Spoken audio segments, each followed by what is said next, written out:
તો દિલ્હી બ્લાસ્ટને લઈને Gujarat police alert mode પર છે, ત્યારે શહેરના નવરંગપુરા 5 રસ્તા પાસે પોલીસે સઘન ચેકિંગ હાથ ધર્યું છે.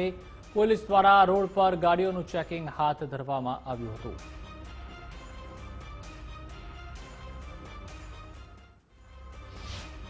દિલ્હીમાં કારમાં થયેલા વિસ્ફોટ બાદ અમદાવાદ પોલીસ સતર્ક થઈ છે. સમગ્ર ગુજરાત અને અન્ય રાજ્યોમાં જે રીતે ચેકિંગ હાથ ધરવામાં આવ્યું છે, ત્યારે ખાસ નવરંગપુરા 5 રસ્તા પાસે પણ ચેકિંગ હાથ ધરવામાં આવ્યું છે અને વિવિધ આવતી જતી કાર હોય અથવા તો જે જણાવતા આવતા લાગતા વળગતા લોકોને ખાસ ચેકિંગ હાથ ધરાઈ રહ્યું છે, કારણ કે સતર્કતા ખૂબ જરૂરી છે. જે રીતે ગુજરાતમાં અડાલજ પાસે જે 2 આતંકવાદીઓ ઝડપાયા હતા અને ત્યારબાદ જે દિલ્હીમાં કાર વિસ્ફોટ થયો હતો અને ત્યારબાદ જે સમગ્ર દેશમાં અનેક રાજ્યોમાં જે રીતે ચેકિંગ હાથ ધરવામાં આવ્યું છે, ત્યારે અમદાવાદ શહેરમાં પણ જે વિવિધ જે કાર ચાલકો અને જે કહેવાતા જે એક્ટિવા ચાલકોની ડેકી અને ખાસ ગાડીની ડેકી ચેક કરવામાં આવી રહી છે. મહત્વની વાત છે કે જે સતર્કતા ખૂબ જરૂરી છે, કારણ કે આતંકવાદી જે રીતે ગતિવિધિઓ સામે આવી છે તેને લઈને પોલીસ હાલ અમદાવાદની નવરંગપુરા 5 રસ્તા પાસે સતર્ક જોવા મળી રહી છે. કેમેરા પર્સન ગજરાજ સોલંકી સાથે સચિન કડિયા, ગુજરાત ફર્સ્ટ, અમદાવાદ.